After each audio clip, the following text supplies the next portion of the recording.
আমি একজন আইপিএস কর্মকর্তা। ইউনিফর্মে বাইকে যাচ্ছিল যুবক, পুলিশ আটক করলো। তারপর যা হলো তা ভাবা সম্ভব নয়। জমুই জেলার সিকান্দারা থানার এলাকায় পুলিশের হাতে আটক হয়েছে এক ভুয়ো আইপিএস কর্মকর্তা। আটক যুবক, যার নাম মিথিলেশ কুমার, ইউনিফর্মে বাইকে বাজারে ঘোরাঘুরি করছিল। মিথিলেশ লক্ষীসারাই জেলার হালসি এলাকার গোবর্ধন বিঘা গ্রামের বাসিন্দা।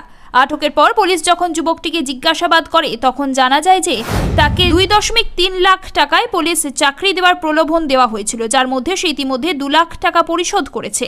মিথিলেশ জানিয়েছে যে সে খৈরা এলাকার এক মনোজ নামের ব্যক্তির সঙ্গে দেখা করে, যিনি তাকে ইউনিফর্ম পরিধান করিয়ে এবং একটি টয় পিস্তল দিয়ে বলেন, যাও, তোমাকে ডিউটির জন্য ফোন আসবে। এরপর যুবক মিথিলেশ পুলিশের ইউনিফর্ম পরিধান করে বাইকে সিকান্দারা চক পর্যন্ত পৌঁছায়। ইউনিফর্মে বাইক চালাতে দেখে পুলিশ সন্দেহ প্রকাশ করে।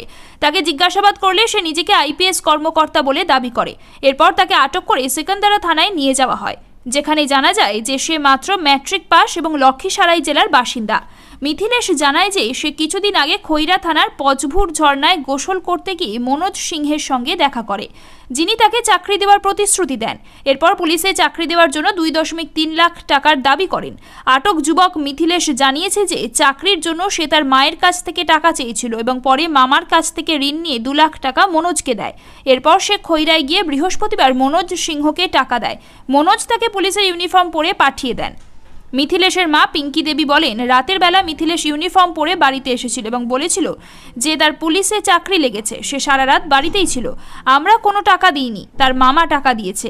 আমি খুব খুশি হয়েছিলাম, ছেলের কথায় বিশ্বাস করেছিলাম। আমরা গরিব। জমুই এসডিপিও সতীশ সুমন জানান, সিকান্দারা থানার এলাকা থেকে একজন যুবক মিথিলেশ মাঝিকে ভুয়ো আইপিএস কর্মকর্তা হিসেবে আটক করা হয়েছে। পুলিশ এই মামলার তদন্ত করছে, শীঘ্রই তথ্য জানানো হবে।